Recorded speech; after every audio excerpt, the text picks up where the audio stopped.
ઉભર્યો ઉભર ધીમે ધીમે એમ કટકે કટકે તાળીઓની મને વ્યવસ્થા નહીં થાય એટલે ઘડી ખમો અને મારા તાળીઓનો વગાડો જ કાંઈ નહીં. પણ એક જ વસ્તુ કરવાની, હું ખબર, આમ પથું જેમ હદડ નહીં બે હતા, શરીરને થોડુંક મોકળો મૂકી દો, આનંદ આવશે. સમજ્યા? મજા તમારા હૃદયના ખૂણા પડી છે. હિતે સંટાળામાં મજા નથી.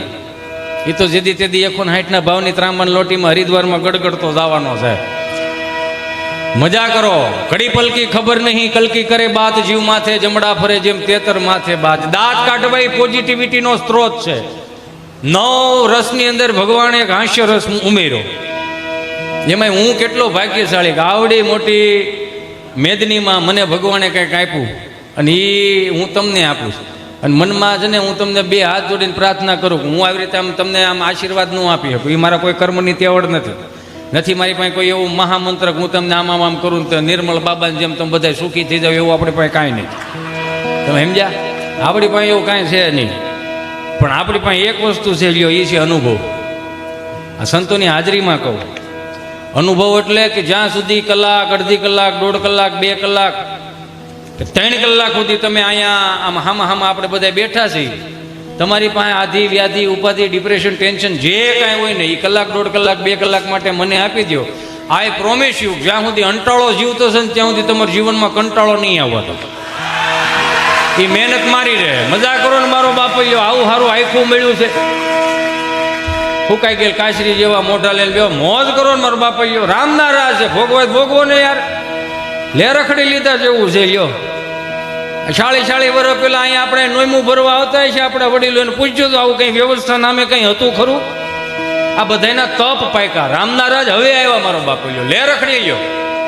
દાંત કાઢવા એ પોઝિટિવિટીનો સ્ત્રોત છે, નેગેટિવિટીનો સ્ત્રોત નથી. અહીંથી કલાક, 1.5 કલાક મારો વારો આવે ત્યાં સુધી બોલું તમને કંઈક એવી આમાં મગજમાં મારા વાતની કોઈ પણ પીન ચોંટી જાય. સવારે બ્રશ કરતા હો, સ્નાન કરતા હો, ભાખરી ખાતા હો, કદાચ માળાએ ફેરવતા હો અને વિચારવામાં મારી કોઈ પણ વાત યાદ આવી જાય ને હિતે સંટાળનો ચહેરો મગજમાં ચડે, ખાલી એટલું થઈ જાય માળા ફેરવતા ગમે એમ.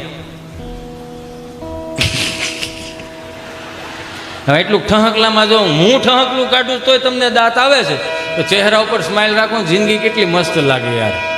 મુસ્કુરાતે રહો, આપ વડતાલ ધામ મેં હે. દાંત કાઢતા શીખી જાઓ ભાઈ. હાથ કાઢો નહીં. અમે આ તો હવે આ જોઈએ તો બહુ સારું થઈ ગયું. અમે જે ભણવા ગયા ને એવું તો અહીંયા મારી હારેથના છે ને બધે ભણ્યા જ છે, પણ અમે ભણ્યા આખું અલગ ભણ્યા. અમે સોમવારે તમને કહું સાહેબ હવેડેથી પાણી લઈને ઝાડવા પાણી પાવાનો વારો હતો, મંગળવારે ફળિયું સાફ કરવાનો વારો, બુધવારે સાહેબની ઘેરે ધૂંઝાળા કરવા જવાનો વારો. એટલે બધું સેવાભાવ શીખીને પ્રાથમિક શાળામાંથી આવ્યા એટલે અહીં સહજતા લાગી. એવું નહીં કે આ નહીં હાલે ને ઓલું નહીં, આ બધું હાલે. અહીંયા આનંદ કરો, બસ નિજાનંદ કરો.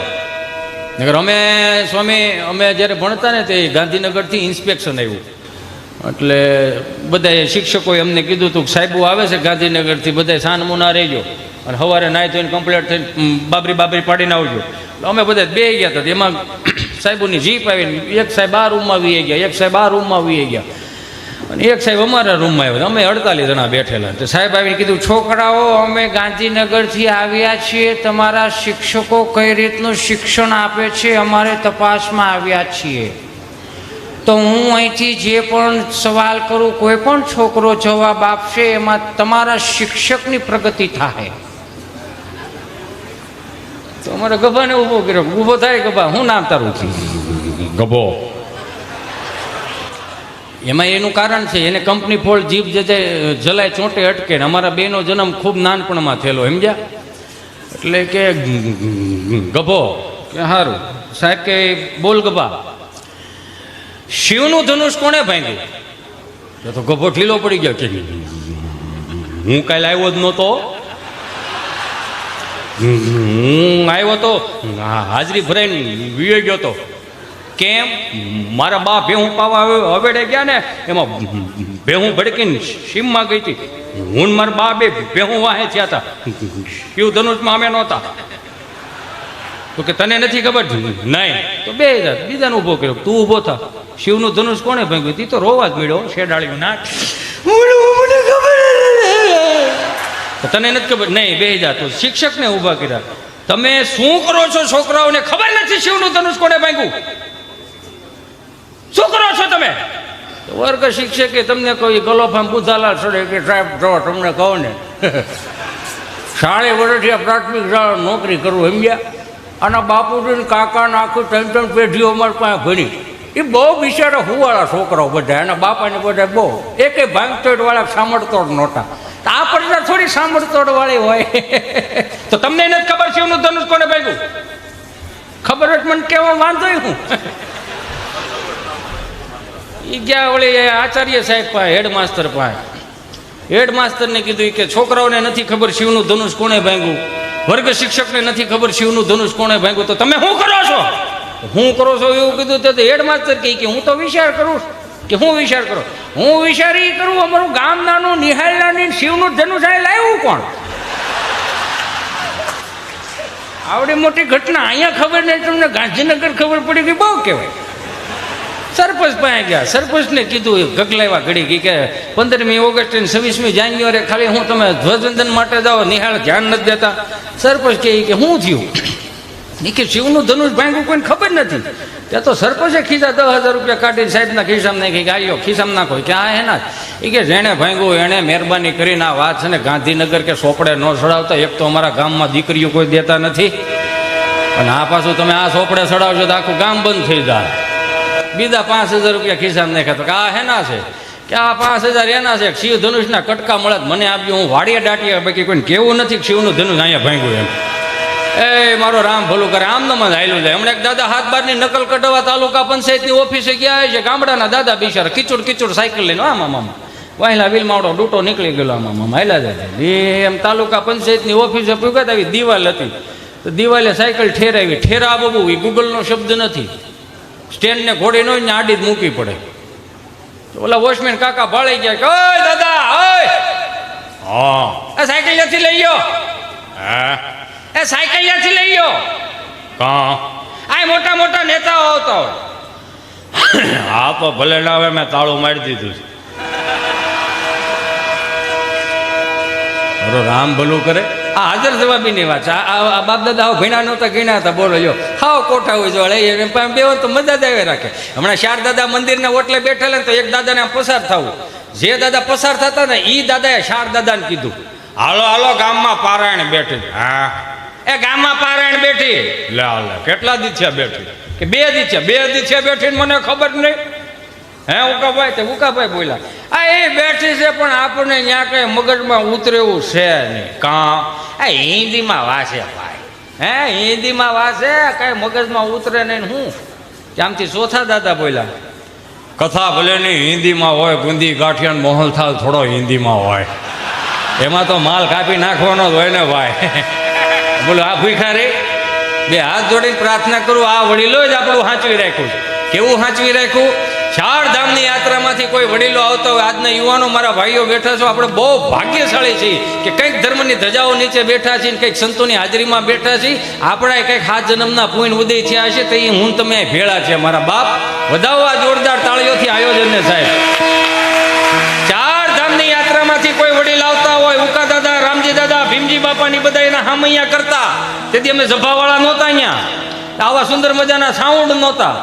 એક ખાલી દોકડો ને એક ખાલી મંજીર હોય, કાંઈ ન હોય. તમે જોવો તો ખરા 45 વર્ષનો કોઈ યુવાન 4 ધામની યાત્રા કરીને કદાચ ગામના પાદરમાં આવે તો 70 વર્ષનો દાદો એના હામૈયા કરવા જતો હોય ને પગે લાગતો ને પગે લાગીને કહેતો કે બાપા બહુ સારું કર્યું, યો આ તમને પગે લાગવાથી અમારે 4 ધામની યાત્રાઓ આવી ગઈ. આ ભોળ પણ આપણા ગામડાનું એને સાચવી રાખ્યું.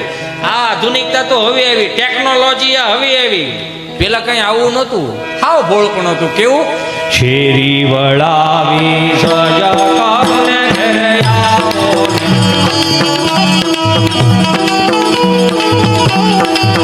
એ કાઈ શેરીએ પુતરાઓ બોલવાલામાં ઘરે આવો ને.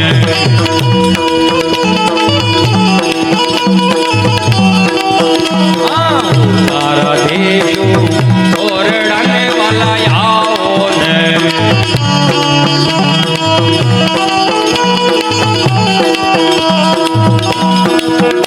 જે કઈ પણ અહીંયા ઉડે ને અમારે કોઈને કઈ લઈને જ જવાનું, બધું અહીંયા મહારાજના ચરણોમાં મૂકીને જવાનું છે. એટલે જ્યાં પણ તમને મોજ આવે ને એમાં શું છે, અમારી પાસે પાછું આમ આ રોજનું થયું ને આની તાણ છે પણ ભૂખ નથી, આની તાણ બહુ છે પણ હવે ભૂખ નથી જાગતી. આની નથી જાગતી એને રીઝન છે કંઈક સંતોના આશીર્વાદ. એ જે માળાઓ ફેરવીને અમારા ઉપર હાથ મૂક્યા છે ને, આ કદાચ એની કૃપાનું અમે ખાઈ છીએ. હાલો શેરી વળાવી સજગારુને ઘરે આવો, કાંઈ શેરી એ પધરાવો, બોલવાલામાં ઘરે આવો ને. હાલો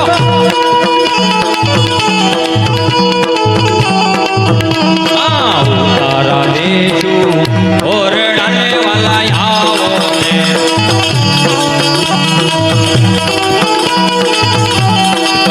એ કાંઈ દેશું મેળી ના બોલવાલામાં ઘરે આવો ને.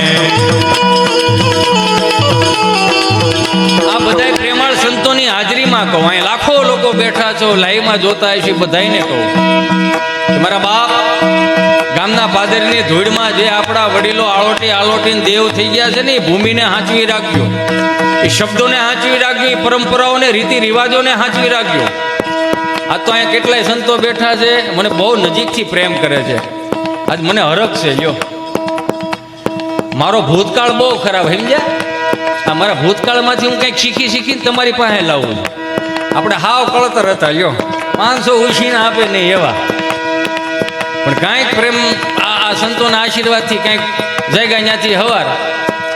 હું એમ કહું છું કે 5-15 દી આપણે ગામડે જાવ ને તો ગામડાને ગામડું રહેવા દેજો. 2 હાથ જોડીને પ્રાર્થના કરું, આ મહાનગરની હવા તમે ગામડામાં ના લગાડો.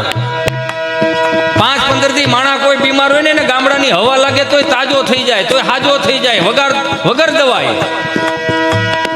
ઈ મહાનગરની હવાને ગામડા એને ન તોલો મારા બાપ. 5-15 દી આવો છો, હાથ જોડીને પ્રાર્થના કરો. આપણા બાપુજીનો હાથ બાર છે, આપણું હોય એટલે આપણે જ જવાનું, પણ 2 હાથ જોડીને એક બીજી પ્રાર્થના કરું. હું એમ કહું છું, હવારે વાડીએ ન હોય એટલે રાત્રે વાડીએ શું કરતા હોય છે આવડા? પાવર તો રાત્રે આવેલા ભાઈ, પાવર રાત્રે હોતા જોજો. 2 હાથ જોડીને સાત્વિકતામાં મને તમને મોટા કર્યા છે. માનવ દેહને સુધારવા માટે, માણસને ઈશ્વર મળી રહે એ માટે, માણસને નર નારાયણ મળી રહે એ માટે આજે આ શિક્ષાપત્રી ઈશ્વરે લખી હતી, મારીને તમારી હાટું હતી. વિચાર કરો, 4 વેદ મગજમાં ન ઉતરે તો ઉપનિષદોમાં આવો, ઉપનિષદો મગજમાં ન આવે તો શાસ્ત્રોમાં આવો, શાસ્ત્રો મગજના ન ઉતરે તો નીતિ શતકો, વૈરાગ્ય શતકો ઘણું લખાણું, એ બધોયનો નિચોડ જો આપ્યો તો શિક્ષાપત્રીમાં આપ્યો. ભગવાને વચન આપ્યું કે આ શિક્ષાપત્રીને જે અનુસરીને જે જીવન જીવશે એને ક્યારે રતિ ભારે દુઃખ નહીં થવા દે. શિક્ષાપત્રી 200 વર્ષ પહેલા લખાણી, હાલો હું માનું છું, 200 વર્ષ પહેલા તો હું હતું તો ત્યાં હતો આપણા બાપ દાદાના ગામડાના ધર્મો.